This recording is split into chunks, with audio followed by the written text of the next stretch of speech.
bom, meus queridos alunos do terceiro ano? Vamos para a segunda parte do nosso assunto, que é de Roma Antiga. Eu parei na questão do Edito de Milão, né? Mas antes de falar do Edito de Milão, eu tenho que voltar na primeira parte do assunto, onde eu falei da questão dos discípulos de Jesus que passaram a ser perseguidos, porque eles começaram a proliferar a ideia do cristianismo, né, tanto no Oriente Médio, chegando até a Ásia Menor. Isso fez com que vários imperadores, devido a Roma ser uma nação politeísta, perseguissem esses cristãos, certo? Como o imperador Nero e outros imperadores. Então, essa perseguição ela só vai cessar a partir da criação do Edito de Milão em 313 depois de Cristo. Esse Edito de Milão vai ser criado por um imperador chamado de Constantino.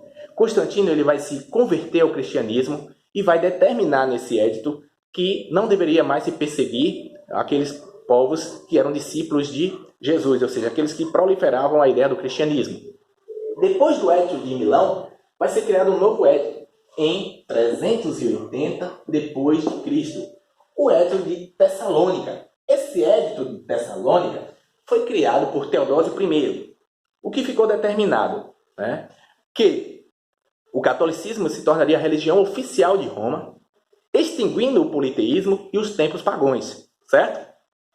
E aí eu coloquei agora, ó, a crise do Império. O que vai gerar a crise do Império? Um dos primeiros fatores é a falta de conquista territorial. No século III depois de Cristo, né, Roma deixa de conquistar territórios. Os imperadores deixam de conquistar territórios. O que vai acarretar isso? Quando Roma deixa de conquistar territórios, eles também vão diminuir a sua mão de obra escrava. Por quê? Durante as conquistas territoriais, né, aqueles povos que eram conquistados se tornavam escravos. Então, quando Roma deixa de conquistar, deixa de adquirir mão de obra escrava.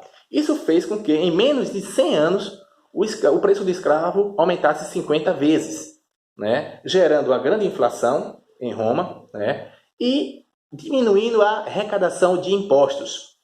Além desses fatores que vão gerar a crise, né, a ameaça de invasões de povos germânicos, né, pelo rio Reno e Danúbio fez com que fragilizasse cada vez mais o Império Romano.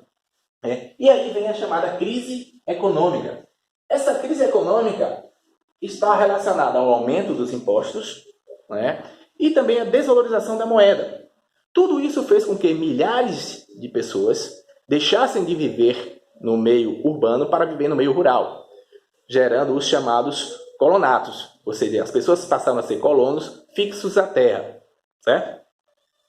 E aí vem a questão da anarquia militar. O que foi isso?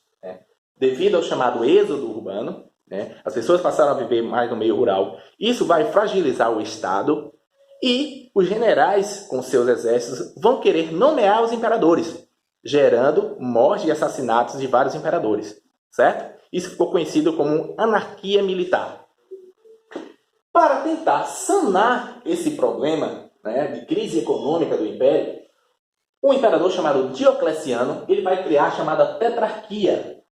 Ou seja, ele vai dividir o Império em Império Ocidental e Oriental, o Ocidental com a capital em Roma, o Ocidental com a capital em Bizâncio, certo? Em cada uma dessas capitais ele vai colocar, né, um imperador chamado de Augustus, e nas regiões mais distantes ele vai nomear um César. Né? Essa tetrarquia ela não vai durar muito tempo, porque no século IV, né, depois de Cristo, certo? Constantino vai acabar com a tetrarquia e reunificar o Império Romano, certo? Só que ele vai mudar a capital do Ocidente para o Oriente e criar uma cidade-sede para o governo, chamada de Constantinopla, certo? Depois, né, o Império novamente ele vai ser dividido pelo imperador Teodósio.